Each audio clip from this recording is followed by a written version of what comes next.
The morning of my son's graduation ceremony, I stood in front of the bathroom mirror for longer than I should have.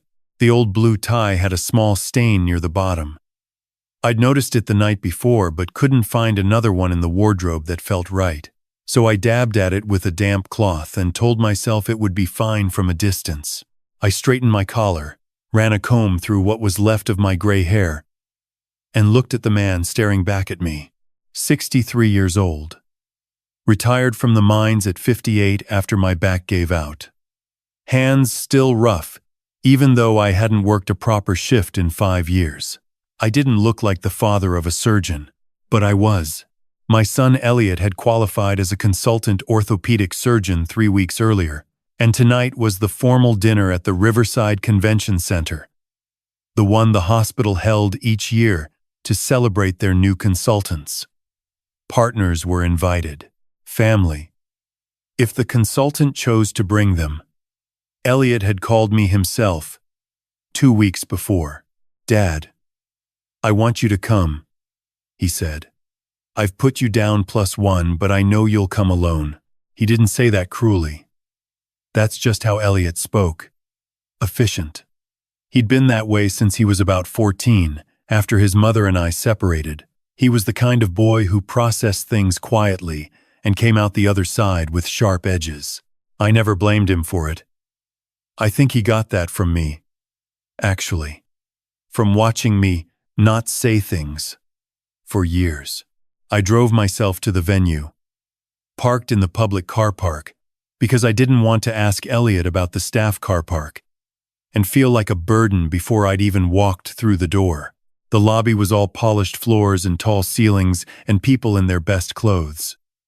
I felt the stain on my tie immediately. Not physically, I just became aware of it again. Like a splinter you forget about until you close your hand wrong.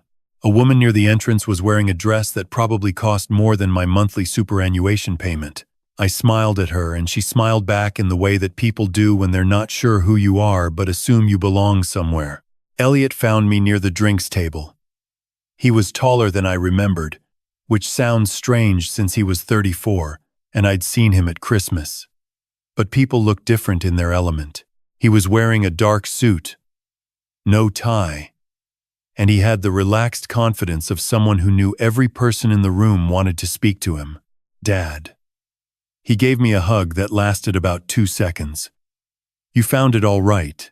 Only got turned around once," I said. He introduced me to a few colleagues whose names I immediately forgot. And then his girlfriend Priya arrived. No. Actually, they'd gotten engaged in February. So, fiancé. Priya was lovely. She always had been.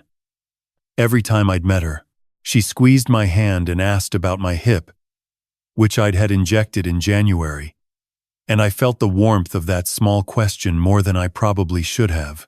We were seated at a long table near the middle of the room. Elliot was at the center of his section. People kept coming over to clap him on the shoulder or shake his hand. I sat quietly and ate the bread roll and watched. That was something I'd always been comfortable doing. Watching. In the mines, you learned to read a room, read the conditions, read what was coming before it arrived. You had to. Men's lives depended on that kind of attention. The speeches started around 7:30. The hospital director spoke, then the head of surgery, and then they began calling the new consultants up, one by one, to receive a framed certificate and say a few words. When they called Elliot's name, the room applauded more than it had for anyone else. He walked to the lectern and I felt something tighten in my chest. Pride, I suppose, but also something more complicated. Something I'd been carrying for 30 years and never quite put down. He thanked the hospital. He thanked his surgical mentors by name. He thanked Priya, and then he paused, looked out at the room, and said, "I also want to acknowledge my father, who's here tonight." People turned to look at me. I nodded, felt my face go warm. "He worked hard all his life," Elliot said, "so that I could have opportunities he didn't." It was a generous thing to say. I knew he meant it. And yet there was something in the flatness of it. Worked hard all his life, that felt like a caption under a photograph rather than a description of a person. I told myself I was being too sensitive. I always told myself that. After the formal part finished, people began to move around, drinks in hand, the noise rising the way it does when a room full of professionals finally relaxes. I was speaking with a kind, elderly woman whose husband was one of the anesthetists. She was asking me where I was from, and I was telling her about Broken Hill, when I heard Elliot's voice nearby, sharper than usual. I turned. He was standing with a group of colleagues, 4 or 5 of them, all around his age, all clearly hospital people, and he was looking at me with an expression I hadn't seen on his face since he was a teenager. "Dad," he said, "can I talk to you for a second?" Something in his tone made the anesthetist's wife step back slightly, as if she sensed it too. He touched my elbow and moved me a few feet away from the group. Not far enough, as it turned out. "The photo," he said quietly. "Did you have to bring the photo?" I didn't know what he was talking about at first, and then I remembered earlier, when we'd been seated, I'd taken a small framed photo out of my jacket pocket and put it on the table in front of my place setting. It was a habit I'd had for years. I brought it to important occasions. It was a photo of Elliot and his older sister Beck when they were small. Beck was maybe 8, Elliot around 5. Both of them squinting into the sun at the beach at Marimbula. Their mother had taken it. It was the clearest image I had of us being a family, before things fell apart. "It's just a photo," I said. "It looks strange," he said. "Like your I don't know, Dad." "It's a professional dinner. I didn't think. And the tie." He kept his voice low, but there was a tightness in it that I recognized. That controlled frustration he'd developed as a teenager and never fully let go of. "The tie has a mark on it. People notice things like that here." I looked at him, 34 years old. The best surgeon in the room, apparently. And he was standing at his own celebration, telling his father that his tie was embarrassing. "Right," I said. "I'm not trying to make you feel bad." He ran a hand through his hair. Tonight matters. These people are my colleagues for the next 30 years. "I understand," I said. And then he said the part that stayed with me. Can you put the photo away? Please, it makes you look like you don't belong here." I looked at the table. The little silver frame sitting there. My children, young and squinting into the light. I picked it up and put it back in my jacket pocket. "Thank you," Elliot said, and he went back to his colleagues. I stood there for a moment. The anesthetist's wife had drifted away. The noise of the room had not changed the laughter, the clink of glasses, the professional warmth of people celebrating each other. None of it had registered that anything had happened. I thought about leaving. I seriously thought about walking to the car park, driving back to the flat in Queanbeyan, and letting the evening be over. But I didn't. I went to the bar, got a glass of water, and stood near the window that looked out over the river. I'd been standing there maybe 5 minutes when a man appeared next to me. He was about my age, late 60s, I'd guess.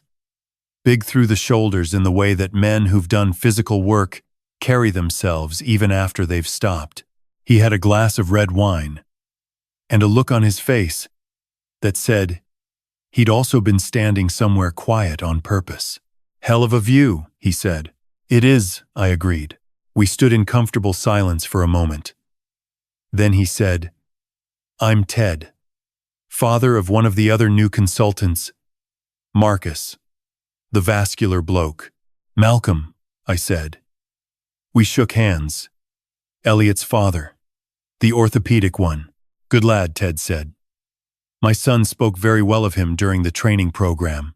We talked easily the way 2 men of similar age and background do when they find each other in a room full of younger, louder people. Ted was from Kalgoorlie, originally, had worked in earth-moving equipment for 30 years. His wife had passed 4 years ago. His son Marcus was his youngest of 3. After a while, he looked at me and said, "You all right?" "Fine," I said. He gave a short nod that suggested he didn't entirely believe me, but wasn't going to push. I liked him for that. Then, from across the room, I heard Elliot laugh. That full, unguarded laugh he only did in company he was comfortable with. And I watched him, and felt the contradiction of it. So proud of him. So quietly leveled by the evening. My son asked me to put something away tonight, I said. I don't know why I said it. A photo. Said it made me look like I didn't belong here. Ted looked at me. I reached into my jacket pocket and held the frame so he could see it. The beach at Marimbula. 2 small kids in the sun. Ted looked at the photo for a long moment. How old were they there? She'd have been 8. He was just turned 5. He nodded slowly. That's a good photo. I've had it 29 years. Another silence. Ted took a sip of his wine. You know, he said, I spent 22 years away from home for stretches of 6 weeks at a time. Kalgoorlie to Karatha, to Olympic Dam, wherever the work was. My son Marcus barely saw me through most of his childhood. His mum did everything. He paused. When he qualified, he gave a speech at the family dinner. Said his mother raised him. Said she made him who he was. Didn't mention me. He said it without bitterness. Just as a fact. I'm sorry, I said. Don't be. He was right. He looked across the room to where his son was standing, a tall, solidly built young man with his mother's coloring. She did. I just paid for it. He looked back at me. But I know what I was doing out there. And why. And I kept going even when it cost me things. That's not nothing, Malcolm. I didn't say anything. The lump that had been sitting in my chest since the Thai comment moved, shifted, became something different. You put that photo in your pocket, Ted said. I did. Take it back out. I looked at him. I'm serious, he said. Put it back on the table. You've got nothing to be sorry about for bringing a photo of your children to your son's celebration.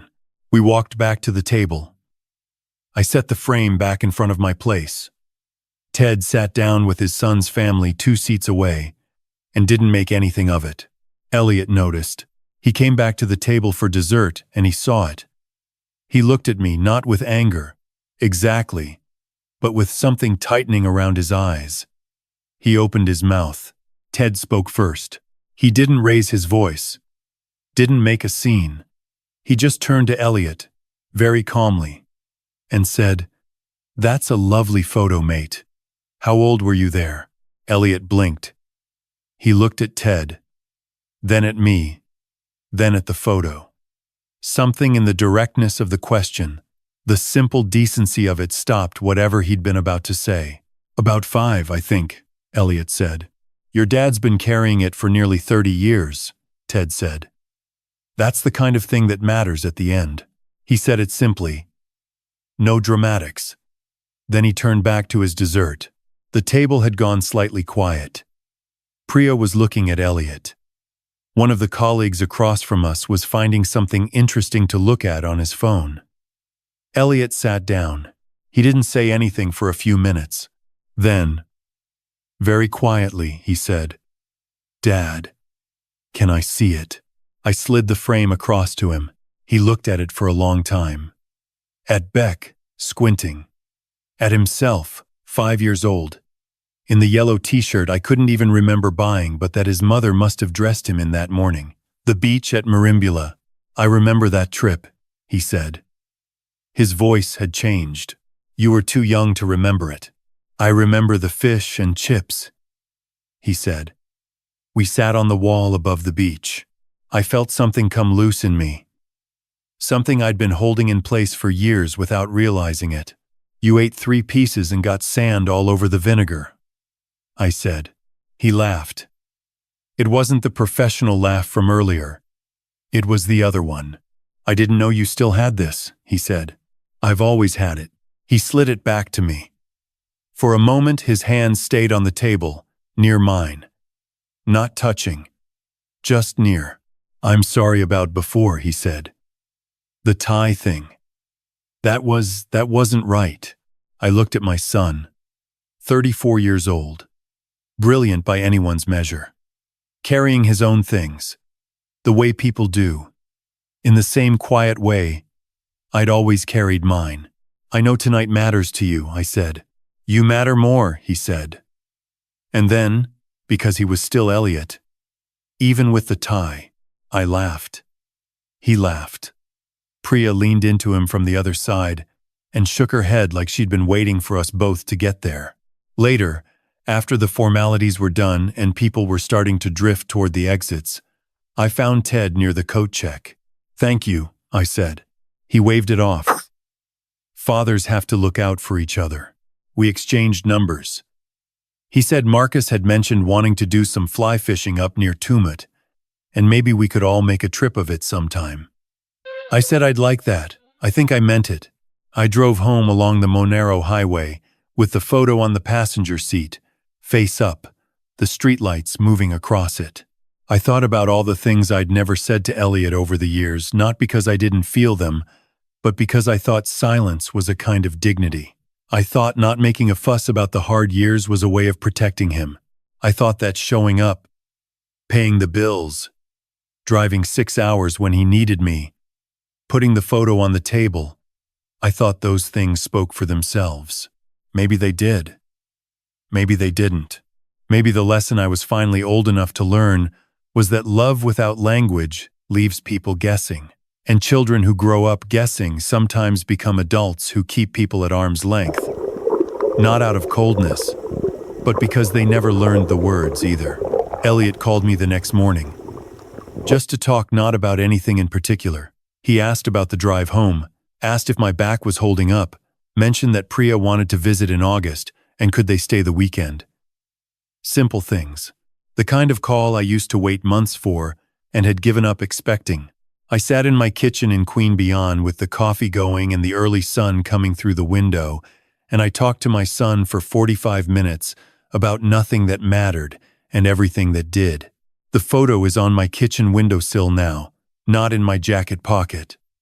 Elliot and Beck, 8 and 5, squinting into the light at Marimbula. Some mornings when the kettle's on, I stand there and look at it, and I think about what Ted said. That's the kind of thing that matters at the end. He was right. It's not the tie. It's not the convention center or the certificate on the wall or whether your shoes are polished the right way. What matters is whether you stayed, whether you showed up even when you weren't sure you were welcome, whether you put the photo back on the table. I spent too many years making myself smaller to fit into spaces where I worried I didn't belong. Shrinking my voice, smoothing my edges, pocketing the things that were most mine. I told myself I was being considerate. In truth, I was afraid. Afraid that if my son saw me clearly, the rough hands, the stained tie, the man who never got past year 10, he would decide I wasn't worth the complicated feelings. What I know now, at 63, is this. The people who love you don't need you to disappear. They need you to stay. Visible. Present. With the photo on the table and the stain on the tie and the full weight of who you are. Your children are watching you, even when you think they're not. They're watching how you carry yourself when things are hard. They're watching whether you apologize when you're wrong. They're watching what you put back on the table after someone tells you to put it away. Show them that dignity doesn't require a perfect suit. Show them that love doesn't need to be loud to be real. And please show them that it's never too late for a father and a son to sit in a quiet room and finally say the things they should have said years ago. It took a stranger at a riverside dinner to remind me of that. I'm glad he did. I've thought a lot about that evening since. Not the dinner itself, not the chandeliers or the speeches, or the certificate Elliot carried home under his arm. I think about the moment I put the photo back in my pocket. That small, quiet surrender. How fast I did it. How practiced it felt like. I'd been rehearsing that particular kind of disappearing for most of my adult life. The thing about cause and effect is that it doesn't always announce itself. You don't hear a click when a pattern begins. I didn't hear one the first time I made myself smaller for Elliot's comfort. Or the second. or the 20th. I just kept doing it because I told myself, I promise, it was what a good father did. Step back. Don't make it about yourself. Let the boy have his moment. What I didn't understand until I was standing at that window with Ted was that Elliot had grown up watching me disappear. And children who watch a parent disappear don't learn confidence from it. They learn that love is conditional on not taking up too much space. That's not a lesson I meant to teach him. But intentions don't count for much against 30 years of behavior. Ted didn't lecture me. He didn't sit me down and explain what I'd done wrong. He just told me his own story honestly, without self-pity, and then said 4 words: put it back out. And something in the simplicity of that cut straight through everything I'd been carrying. Sometimes it takes a stranger to say the thing your own reflection has been trying to say for years. What strikes me now is how much courage that small act required. Not the dramatic kind of courage, not charging into a burning building or standing up in front of a crowd, just the quiet, stubborn courage of putting a photograph back on a table after someone has told you it doesn't belong there, of deciding that your presence, your history, the things most genuinely yours, they deserve to take up space. That kind of courage doesn't make the news, but I think it's the kind that actually shapes a life. And Elliot, I don't hold that evening against him. I've thought about why he said what he said, and I think I understand it. He'd spent years building a version of himself that could succeed in rooms like that one. And I think some part of him was afraid that the rough hands, the stained tie, the bloke from Broken Hill might crack the surface of that version. That's not cruelty, that's fear. And fear, when it comes from a person you love, is worth trying to understand rather than judge. What I know now at 63 is that the quality of a life isn't measured by how smoothly it presents. It's measured by whether you stayed true to what actually mattered, whether you showed up, whether you had the decency and the guts to put the photo back on the table.